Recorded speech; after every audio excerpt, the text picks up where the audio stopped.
Maoist party కేంద్ర committee సభ్యుడు Tippiri Tirupati alias Devuji Telangana రాష్ట్రంలోనే ఉన్నాడంటే అవుననేటువంటి సమాధానం మనకు వినిపిస్తూ ఉంది. మరి లొంగిపోతాడా లేదా షెల్టర్ జోన్గా ఈ తెలంగాణ రాష్ట్రంలో ఉండేటువంటి అడవుల్ని వినియోగించుకుంటున్నాడా, పోలీసుల అదుపులో ఉన్నాడా అనేటువంటి ఒక ప్రచారం ఒకవైపు జరుగుతుంటే, లేదు తను సేఫ్గా ఉన్నాడనేటువంటిది మావోయిస్ట్ పార్టీ తన లేఖలో పేర్కొంటుంది. 2-3 రోజుల్లో డీజీపీ ముందుకు వచ్చే అవకాశాలు కూడా ఉన్నాయి అనేటువంటి సమాచారం ఉంది. అయితే బరిసేదేవ ములుగు అడవుల్లో దొరికినప్పటికీ ఈరోజు లొంగుబాటును రాష్ట్ర డీజీపీ కార్యాలయంలో చూపించే అవకాశాలు ఉన్నాయి. అంటే బరిసేదేవాతో పాటు తిప్పిరి తిరుపతి అట్లాగే కేంద్రంలో ఉన్నటువంటి ముఖ్య నాయకత్వం అంతా తెలంగాణ రాష్ట్రంలోకి వచ్చిందంటే అవుననేటువంటి అనుమానాలు వ్యక్తం అవుతున్నాయి. Maoist People's Liberation Guerrilla Army PLGA 1st battalion commander బరిసేదేవాతో పాటు మరికొందరు సభ్యులు తెలంగాణ పోలీసు అదుపులో ఉన్నారనే వార్తలు వస్తున్న వాస్తవ విషయం అందరికీ తెలిసిందే. ఆ లొంగుబాటు ఇవాళ రేపో చూపించే అవకాశాలు కూడా ఉన్నాయి. ఈ నేపథ్యంలో మావోయిస్టు పార్టీ అగ్రనేత కేంద్ర కమిటీ కార్యదర్శి దేవుజీ అలియాస్ తిప్పిరి తిరుపతి ఎక్కడ ఉన్నాడు అనేటువంటి చర్చ చాలా విపరీతంగా నడుస్తుంది. ఆంధ్రప్రదేశ్లోని విజయవాడ, ఏలూరు, కాకినాడ పట్టణాల్లో జరిగినటువంటి మావోయిస్టుల అరెస్టుల సందర్భంలో దేవుజీ కూడా వారిలో ఉన్నాడనేటువంటి చర్చ జరిగింది.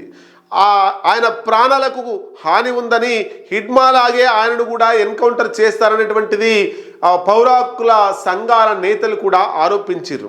ఈ మేరకు ఏపీ హైకోర్టులో పిటిషన్ కూడా దాఖలైంది. ఆయన ప్రాణాలకు ముప్పు ఉందని. కోరుట్లకు చెందిన దేవుజీ కుటుంబం సైతం ఆయన జాడ చెప్పాలని డిమాండ్ చేసింది. అయినప్పటికీ ఇప్పటి వరకు కూడా దేవుజీ జాడ తెలియడం లేదు. నాయకత్వం ఆదేశాలతోనే ఇంటెలిజెన్స్ వర్గాల అంచనా ప్రకారం బస్తర్ ప్రాంతంలో ప్రభుత్వ బలగాల ఆధిపత్యం కొనసాగుతుంది.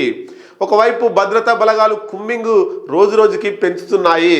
ఆపరేషన్ కగార్ దాడి తీవ్రత రీత్యా మావోయిస్టులు అక్కడ ఆ బస్తర్ అడవుల్లో తిరగలేనటువంటి పరిస్థితులు దాపురించినాయి. వారికి ఆహారం, ఇతర సామాగ్రి ఇవన్నీ కూడా దొరకడం చాలా కష్టంగా మారింది.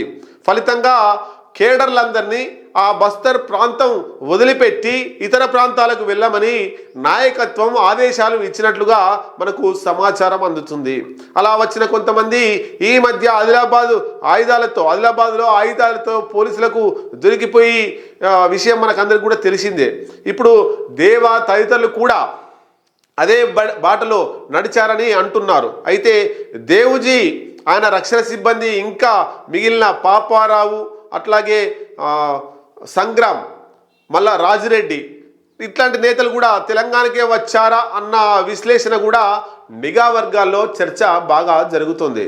మావోయిస్టు రహిత బస్తర్గా ప్రకటించే అవకాశాలు కూడా ఉన్నాయి. తదుపరి జరిగినటువంటి పరిణామాల్లో దేవుజీ క్షేమంగా ఉన్నాడంటూ మావోయిస్టు పార్టీ లేఖ కూడా ఒక ప్రకటనలో విడుదల చేసింది. దాంతో దేవుజీ జాడకు సంబంధించినటువంటి చర్చకు ఫుల్ స్టాప్ కూడా పడిపోయింది. అయితే తాజాగా బెటాలియన్ కమాండర్ దేవాతో సుమారు 20-25 మంది మావోయిస్టులు ములుగు జిల్లాలో పోలీసులు అదుపులోకి తీసుకున్నారనేటువంటి వార్తలు కూడా వస్తున్నాయి. వీళ్ళు అరెస్ట్ అయ్యారా లేక లొంగిపోయారా, ఆయుధాలను వెంట తీసుకొచ్చారా, ఆయుధాలను అడవిలోనే వదిలేసి వచ్చారా, వగైరా విషయాలపై ఇంకా ఎట్లాంటి స్పష్టత రాలేదు. వీరిని వచ్చే 2-3 రోజులు అంటే దాదాపు ఈరోజు రేపో రాష్ట్ర డీజీపీ శివధర్ రెడ్డి ఎదుట తెలంగాణ రాష్ట్ర డీజీపీ ఎదుట లొంగుబాటును చూపించే అవకాశాలు కూడా ఉన్నాయి. దేవ వెంట ఉన్న వాళ్ళందరూ కూడా ఛత్తీస్గఢ్ రాష్ట్రానికి సంబంధించిన వాళ్ళేనట. దాదాపుగా ఈ అరెస్టుతో బస్తర్ ప్రాంతం మావోయిస్ట్ రహితంగా మారినట్లేనని నిఘా వర్గాలు చెప్తున్నాయి. మరి పోలీసు వర్గాల్లో కూడా ఒక చర్చ నడుస్తుంది. ఏం చర్చ అన్నప్పటికీ తెలంగాణలోకి ప్రవేశించిన దేవుజీ ఏం చేస్తాడు, లొంగిపోతాడా లేక రహస్యంగా ఉంటూ తన వర్గాన్ని కాపాడుకుంటాడా అనేటువంటి 2 రకాల చర్చలు కొనసాగుతున్నాయి. అయితే తను కనుక లొంగిపోతే ఇక మావోయిస్ట్ పార్టీ ఓటమి సంపూర్ణమవుతుంది, మావోయిస్ట్ పార్టీ లేకుండా పోతుంది. కానీ దీర్ఘకాలిక సాయుధ పోరాట పందాలో మావోయిస్ట్ పార్టీని ముందుకు తీసుకెళ్లడంలో దేవుజీ ముందుంటాడు. విప్లవోద్యమాన్ని పూర్తిగా నిర్మూలించడం ఏ ప్రభుత్వాలకు సాధ్యం కాదని విప్లవ మేధావులందరూ నమ్ముతున్నారు.